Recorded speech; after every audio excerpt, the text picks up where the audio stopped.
Hay una sensación, creo que es una experiencia completamente universal, una especie de, digamos, impresión compartida por toda la humanidad.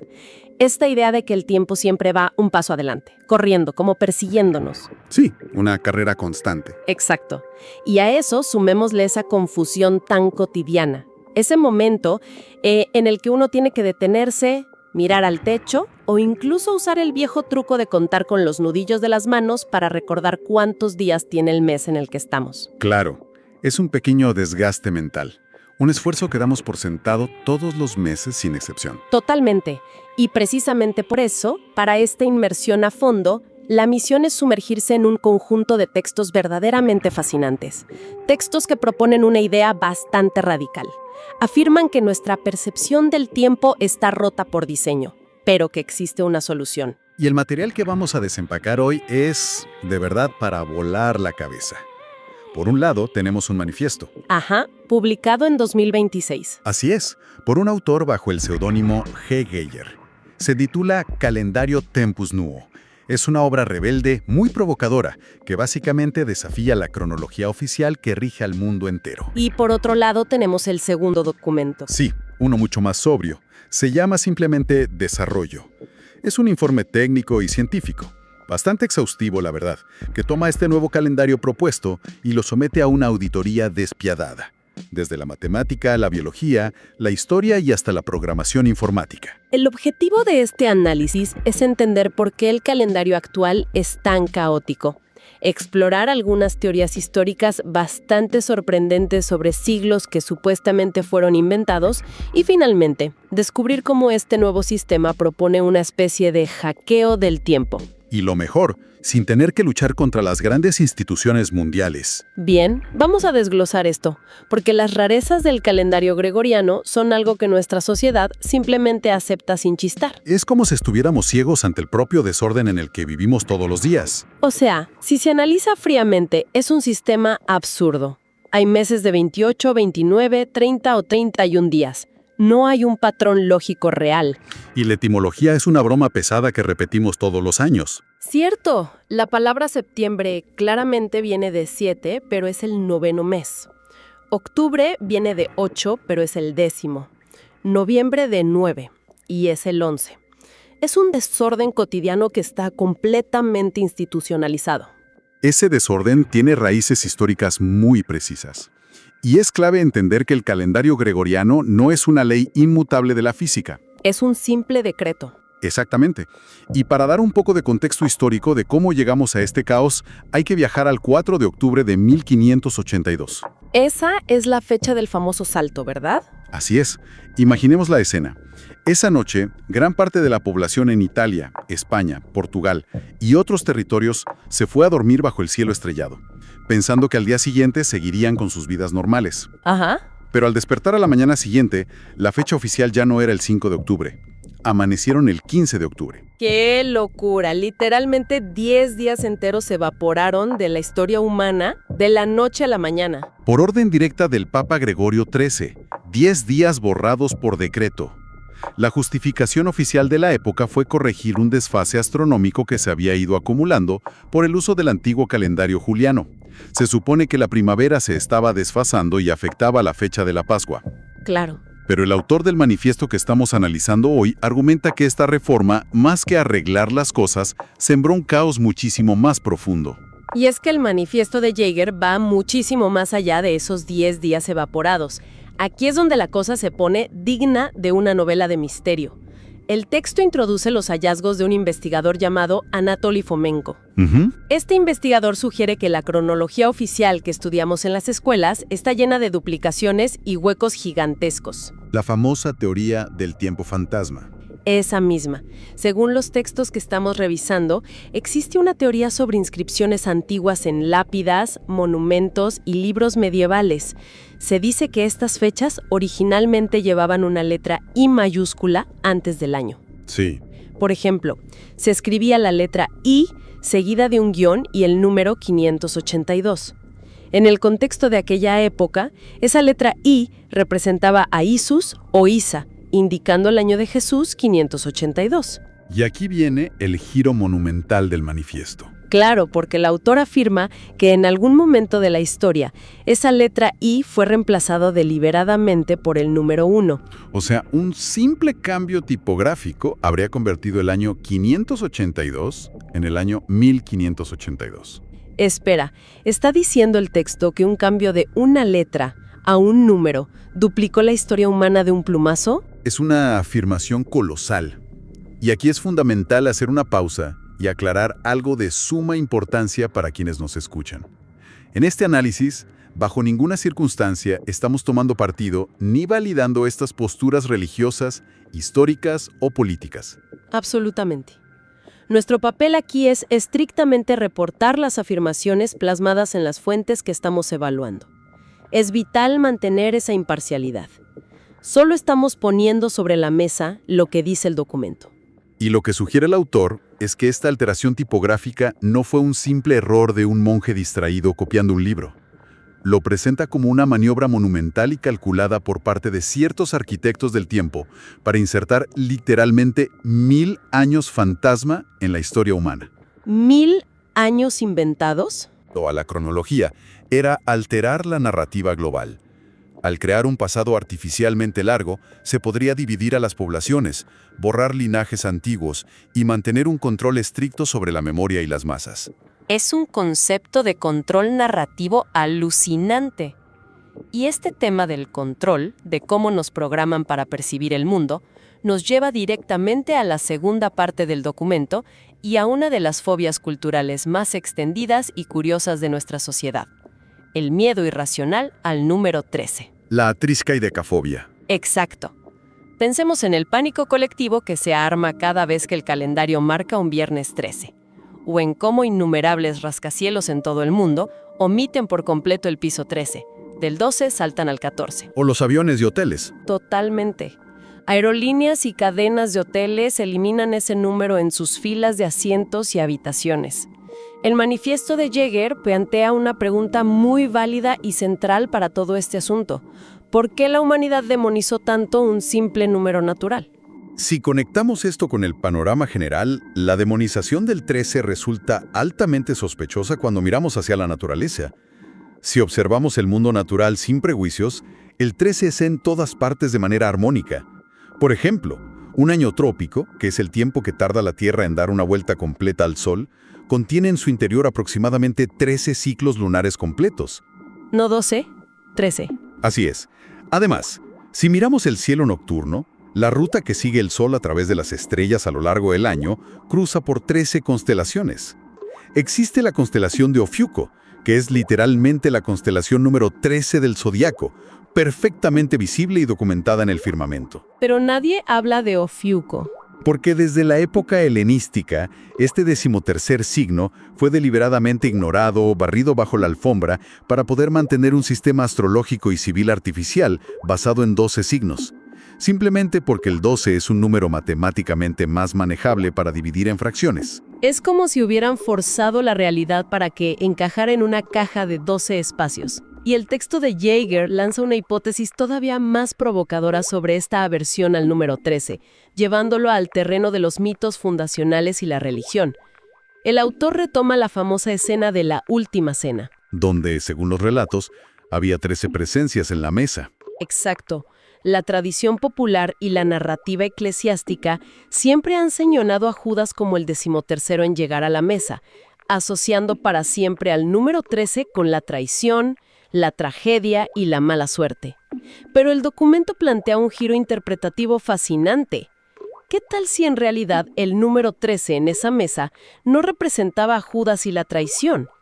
¿Qué tal si el 13º era la figura central, la liberación misma, el cierre de un ciclo perfecto? Es una inversión simbólica completa. Totalmente. El texto sugiere que el sistema, las instituciones de poder, invirtieron el significado a propósito. La idea era que las personas sintieran un temor profundo y supersticioso hacia un número que, orgánica y naturalmente, representa la totalidad y la armonía.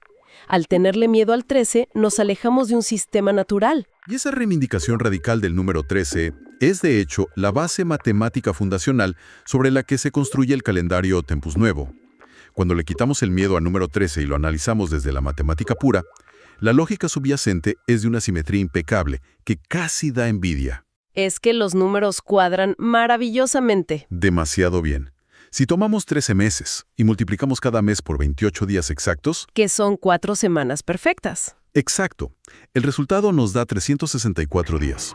Esta estructura tan pulcra y perfecta permite algo increíble, que una fecha específica caiga siempre, invariablemente, en el mismo día de la semana, año tras año tras año. Para visualizarlo bien, si el cumpleaños de alguien cae un jueves este año, caerá un jueves el año que viene y el siguiente y el resto de la vida.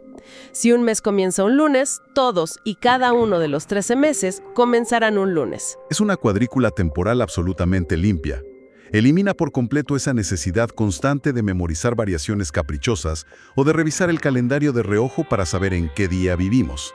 Ahora, para ser justos, cualquiera que conozca un poco de historia sabe que Tempus Nuo no es el primer intento heroico de arreglar el tiempo.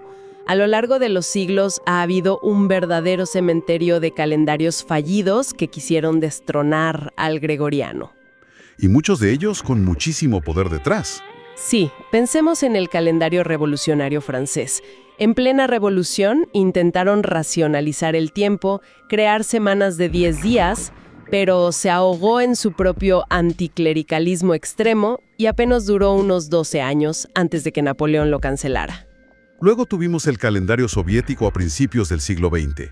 Ese fue un desastre logístico brutal. Colapsó en unos 11 años. Intentaron forzar semanas de 5 o 6 días continuos para aumentar la productividad de las fábricas sin descanso coordinado, y terminaron rompiendo el ritmo cultural y familiar de toda una nación.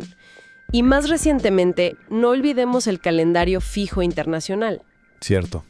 También era de 13 meses, muy parecido matemáticamente, e incluso tuvo el fuerte apoyo y financiamiento de la inmensa corporación Kodak a principios del siglo XX. Se usó internamente en la empresa durante décadas, pero a nivel global fue rechazado. Precisamente, al analizar ese cementerio histórico, lo que resalta en el segundo documento, la evaluación técnica rigurosa, es porque todos esos intentos anteriores fracasaron. Cometieron el mismo error estratégico monumental. Intentaron imponerse por la fuerza legal o trataron de sustituir por completo y de un plumazo al sistema establecido. Trataron de demoler el enorme edificio del calendario gregoriano con dinamita. Querían obligar al mundo a cambiar sus leyes y sus relojes. Exacto. Pero la innovación conceptual brillante de Tempus Nuo es diferente. En el documento técnico utilizan una metáfora fabulosa para explicarlo. Dicen que el calendario gregoriano actual es como un caballo desbocado que sigue corriendo, marcando implacablemente el paso del mundo legal, financiero, los contratos y la tecnología global. Tempus Nuo no es un intento de matar al caballo gregoriano. Busca ser el jinete. Exactamente. Propone montarse sobre él. No busca destruirlo, sino cabalgar la locura. Funciona como una capa paralela, una especie de traducción simultánea del tiempo. Al ser un sistema de uso personal o comunitario que corre sobre la base gregoriana, no requiere pedirle permiso a las Naciones Unidas, ni a los bancos centrales, ni cambiar las constituciones de los países. Y en la práctica, viendo cómo se estructura Tempus Nuo, es poesía pura. Al desvincularse de la herencia romana, los nombres de los 13 meses abandonan esos viejos homenajes a imperios caídos, emperadores egocéntricos y deidades de guerra. En su lugar, utilizan términos que describen los procesos de la luz, de la naturaleza y de la conciencia a lo largo del ciclo solar anual. Es un lenguaje completamente nuevo para medir la vida. Empieza con el mes de Beris, que marca el inicio del crecimiento, el brote. Sigue con Elul, Aural, y así transita por diferentes estados energéticos hasta llegar al 13º mes, llamado Inel, que representa un periodo de pausa, introspección y realineación antes de volver a empezar. E incluso no solo los meses cambian. Los 7 días de la semana tienen nombres que marcan ritmos de energía vital. Sorel, para el inicio activo del ciclo semanal, y culmina en Tasis, destinado para la pausa profunda y la recuperación. Pero claro, la matemática es la matemática. Si multiplicamos 13 meses por 28 días, tenemos 364 días en total. Y como la Tierra tarda aproximadamente 365 días y un cuarto en dar la vuelta al Sol, faltan piezas para completar el viaje orbital. Si lo dejamos en 364, las estaciones se desfasarían rápidamente. ¿Lógico? Aquí es donde entra lo que el sistema llama el vórtice de convergencia. Esto me parece genial. ¿Cómo solucionan ese día faltante? El día número 365 del año solar, que para referencia corresponde siempre al 19 de marzo del calendario gregoriano, se designa como Amantia. Amantia. ¿Y a qué mes pertenece? A ninguno, esa es la magia. No pertenece a ningún mes, ni tampoco es un lunes, ni un martes, ni ningún día de la semana. Se considera a todos los efectos prácticos y simbólicos un día fuera del tiempo. Es una pausa institucionalizada consagrada exclusivamente al agradecimiento, a la comunidad y a la armonía antes de reiniciar el año. Un día de respiro absoluto para toda la sociedad. Y para mantener la precisión matemática y la sincronía solar a largo plazo, cada 4 años, de forma similar al año bisiesto, se añade otro día extra fuera del tiempo. Este se llama Gratia y cae el 18 de marzo gregoriano. Aquí es donde se pone realmente interesante para quienes prefieren los datos duros, porque es el momento de aplicar un buen baño de realidad científica. El primer documento, el manifiesto, tiene un tono innegablemente místico, casi épico y poético sobre este ritmo 1328. Pero el segundo documento, el informe desarrollo, somete todo este misticismo a un escrutinio multidisciplinario bastante severo. Y la gran pregunta que responde es si este patrón exacto de 13 meses de 28 días es una ley cósmica inquebrantable, una especie de magia perfecta de los astros que habíamos olvidado. Y la respuesta corta es no. Claro. El equipo científico y de ingenieros detrás del documento Desarrollo es absolutamente contundente al desmentir ciertos mitos populares de la nueva era, y lo hacen basándose estrictamente en datos biológicos y astronómicos medibles. Primero atacan el mito lunar. Que la luna tiene un ciclo de 28 días, ¿cierto? Todo el mundo repite eso. Exacto, pero es falso. El ciclo lunar real, el ciclo sinódico desde una luna nueva hasta la siguiente, no dura 28 días exactos. Dura, en promedio, 29,53 días. Las mareas oceánicas, que sabemos están regidas por la atracción gravitacional de la Luna, siguen este ritmo de 29,53 días, no de 28. De hecho, el documento calcula que si alguien afirma que un calendario de 28 días está en perfecta sincronía lunar, estaría acumulando un error de casi 20 días de desfase en un solo año de uso. Sería un desastre astronómico. Totalmente. Pero el escrutinio del documento no se detiene en las estrellas y las mareas. También abarca de lleno la biología humana. Existe este mito súper extendido, casi un dogma, de que el ciclo menstrual humano está mágicamente sincronizado con la luna a 28 días exactos. Pero los datos duros que revisan muestran una imagen muy distinta, mucho más terrenal. Así es.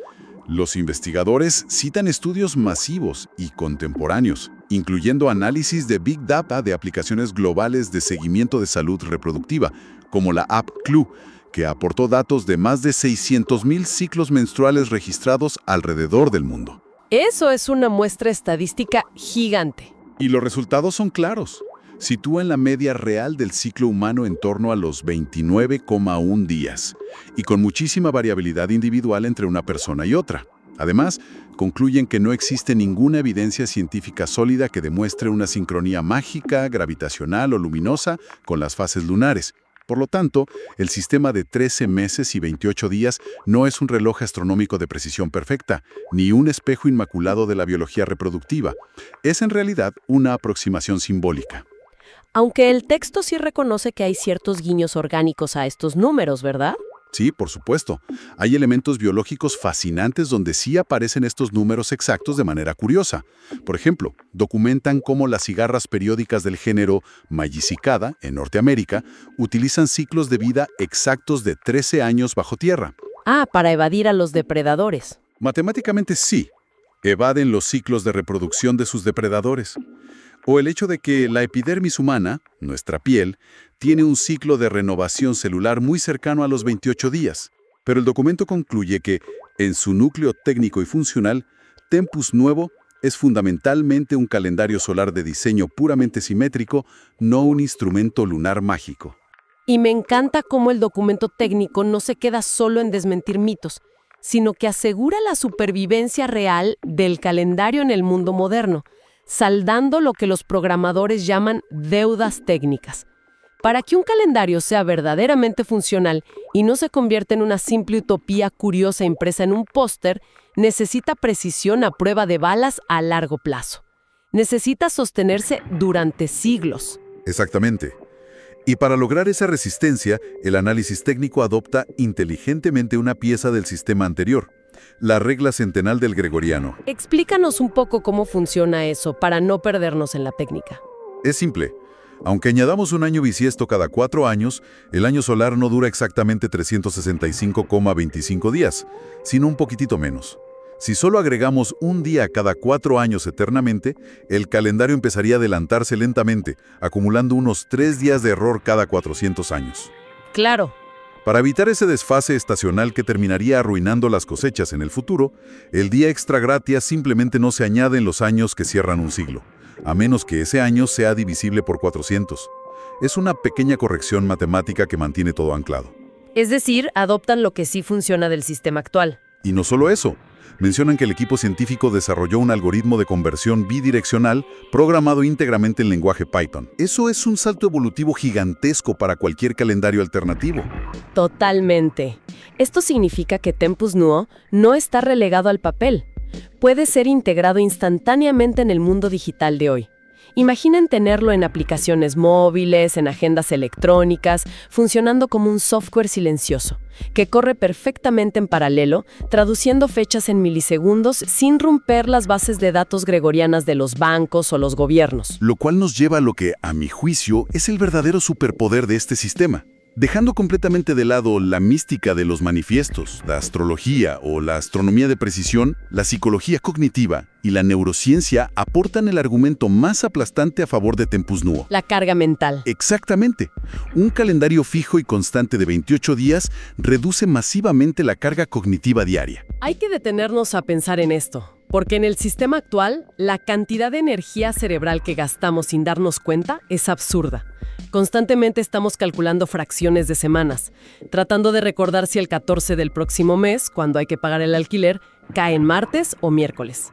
O haciendo gimnasia mental para recordar si febrero tiene 28 o 29 días este año para proyectar una fecha de entrega. Es memoria RAM mental desperdiciada constantemente. Es que la memoria de trabajo humana, nuestro disco duro a corto plazo, opera con muchísima mayor eficiencia ante patrones regulares y predecibles. Al eliminar de raíz esas irregularidades constantes del gregoriano, se libera un espacio cognitivo tremendamente valioso. Pensemos en el impacto para el trabajo o la educación. Para individuos y organizaciones, operar bajo un sistema donde cada mes tiene de manera garantizada exactamente 4 semanas perfectas, permite planificar proyectos con una exactitud asombrosa. Claro, calcular un plazo de 90 días en Tempus Nuo es instantáneo. Facilita enormemente la creación de hábitos personales y promueve una sincronía grupal mucho más natural y menos desgastante. La inmensa ventaja operativa de saber que un proyecto trimestral equivale a exactamente 12 semanas precisas, sin días sueltos atravesándose, sin meses que terminan en martes y obligan a recalcular pagos o turnos. Bueno, es incalculable. Es un alivio mental tangible para quien lo usa.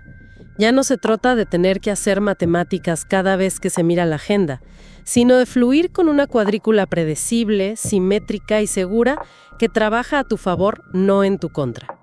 Y esto plantea una pregunta importante, quizá la más crucial, ahora que entramos en la recta final de nuestro análisis sobre estos documentos.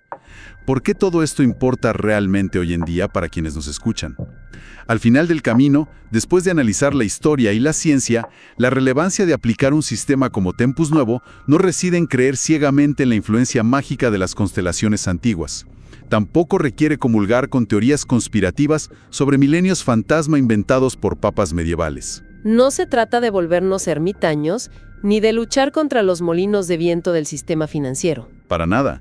El verdadero valor práctico de esta propuesta radica en la recuperación de la soberanía. Soberanía sobre la propia atención y sobre nuestra energía vital diaria. En medio de un mundo moderno que es increíblemente ruidoso, crónicamente desordenado y que nos exige una hiperproductividad constante, tomar la decisión personal de estructurar la vida cotidiana bajo un sistema armónico, regular y consciente se convierte en un acto profundo y silencioso de liberación personal. Es una forma de ordenar el caos desde adentro. Es, en esencia, decidir bajo qué óptica, bajo qué lente se interpreta y se navega la realidad cotidiana. Y para cerrar este análisis a fondo, vale la pena dejar una pequeña gran reflexión rondando en la mente para llevarnos a casa.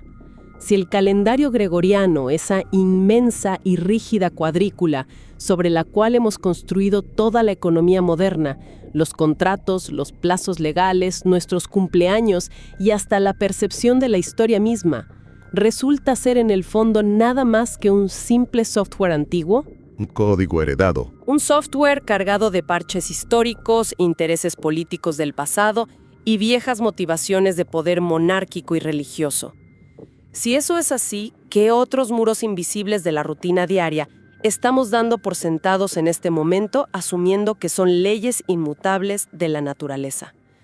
Es fascinante y a la vez retador pensar que muchas de las grandes estructuras que hoy nos generan estrés, fricción o caos podrían ser solamente acuerdos arbitrarios firmados por personas que ya no existen, y que si encontramos la herramienta correcta y el valor para usarla, todavía estamos a tiempo de reescribir ese código y cabalgar la realidad bajo reglas muchísimo más humanas, lógicas y armónicas. Hasta la próxima inmersión.